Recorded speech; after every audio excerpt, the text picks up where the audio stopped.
আমরা এক দফার আন্দোলন শুরু করেছিলাম এবং সেই এক দফা ছিল স্বৈরাচারের পতন এবং গণতন্ত্র পুনঃপ্রতিষ্ঠা।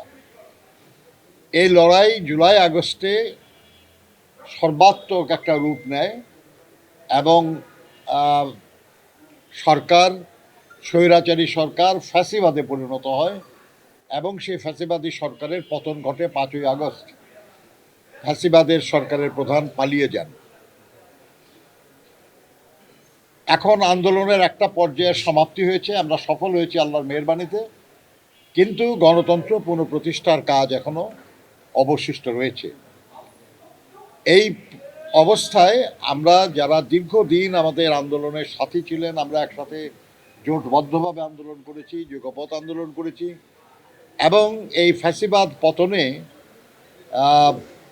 ইসলামিক দলগুলির মধ্যে যারা অত্যন্ত সক্রিয় ছিলেন তার মধ্যে অন্যতম বাংলাদেশ খেলাফত মজলিস। সেই খেলাফত মজলিসের মাননীয় আমির মহাসচিব সহ সিনিয়র নেতৃবৃন্দ এসেছিলেন। তাদের সঙ্গে আমাদের দলের মহাসচিব মির্জা ফখরুল ইসলাম আলমগীর সহ আমরা বসেছি, দীর্ঘ সময় আমরা আলোচনা করেছি এবং দেশে বিদ্যমান আর্থসামাজিক রাজনৈতিক পরিস্থিতি, মানুষের আকাঙ্ক্ষা এবং তা পূরণের লক্ষ্যে আমাদের কি করণীয় এ সম্পর্কে আমরা আলোচনা করেছি। আমরা কখনোই আমাদের খুব একটা দ্বিমত কখনো না, আমরা একসাথে একমত হয়েই আন্দোলন করেছি বহু বছর ধরে।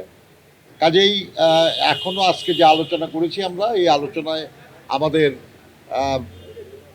তেমন কোনো দ্বিমত নাই, আমরা একমতই হয়েছি এবং যে আলোচনা হয়েছে তার আলোকে আপনারা এর আগেও দেখেছেন যখন আমরা কারোর সাথে কথা বলেছি আমরা তাদেরকেই বলেছি বক্তব্যটা পেশ করার জন্য।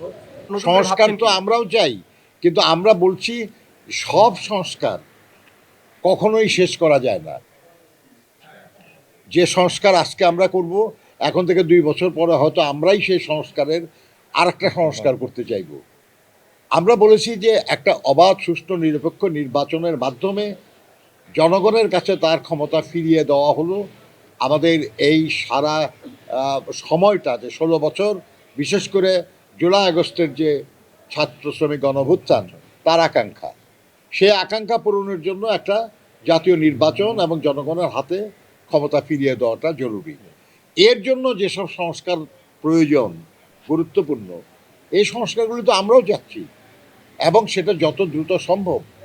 এটাকে ঝুলিয়ে রাখা ঠিক হবে না, এটা সংস্কারগুলি করে একটা নির্বাচনের আয়োজন করা। এবং খেলাফত মজলিসের পক্ষ থেকে বলা হয়েছে যে এই কাজটা করার জন্য এই বছরের বেশি সময় লাগার কোনো দরকার নেই।